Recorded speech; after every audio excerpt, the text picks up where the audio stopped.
রাধে রাধে বন্ধুরা, এই যে দেখুন আমাদের ছোট্ট ছোট্ট দুটো লাড্ডু গোপাল। এনাকে আজকে বিকেলবেলা আনতে চলে গিয়েছিলাম। এই যে আমি আর মামুনি চলে যাচ্ছি। আর এই যে হচ্ছে একটা মায়ের মন্দির, মা কালীর মন্দির। এরপরে চলে যাচ্ছি, এই চলে এসেছি নৈহাটিতে। এখন এই দেখুন রাস্তায় যত মানুষ আছে না, সবাই কিন্তু বড় মাকে দর্শন করে আসছে। তো আমরাও চলে গেলাম বড় মাকে দর্শন করতে। আমরা ভিতরে গিয়েছিলাম, ওখানে ক্যামেরা এলাও না, তাই আপনাদের আমি দেখাতে পাচ্ছি না বড় মাকে। আর এই দেখুন কত বড় লাইন। কিন্তু আমরা যখন দর্শন করেছি তখন কিন্তু এত লাইন ছিল না, আমরা গিয়েই দর্শন করতে পেরেছি। ভিতরে আরতি হচ্ছে, তাই হচ্ছে এত লাইন, আর ভিতরে মানুষকে ঢুকতে দিচ্ছে না।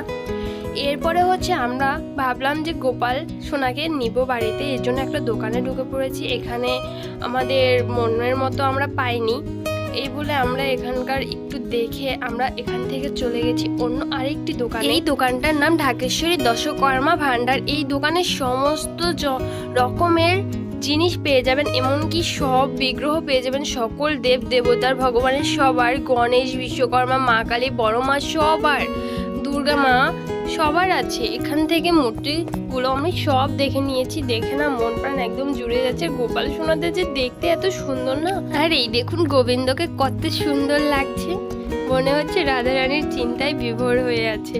তো আমি তাকে দু চোখ ভরে দর্শন করলাম, কত সুন্দর গোপাল। আমার ইচ্ছে করছিল আমি গোপাল আরো বড় বড় গুলো কিনে বাড়িতে নিয়ে আসি, আমার এত ইচ্ছে করছিল, কিন্তু আমি বড়গুলো আনতে পারিনি একটা সমস্যার কারণে। আর এখান থেকে আমি ছোট ছোট দেখে দুটো গোপাল নিয়েছি। আর এখানে এই দেখুন একটা গোপাল, আমাকে দেখে মনে হচ্ছিল যে ও আমাকে বলছে আমাকে বাড়ি নিয়ে যাও, কিন্তু আমার একটা সমস্যা আছে যে কারণে আমি আনতে পারিনি, সেটা অন্য আরেকটি ভিডিওতে জানাবো। আর এই যে দেখুন ছোট ছোট দুটো লাড্ডু গোপাল নিয়ে এসেছি। যদি আমার ভিডিওগুলো ভালো লাগে চ্যানেলকে সাবস্ক্রাইব করবেন, লাইক কমেন্ট করে পাশে থাকবেন। শেষ পর্যন্ত দেখার জন্য অসংখ্য ধন্যবাদ। টাটা বন্ধুরা।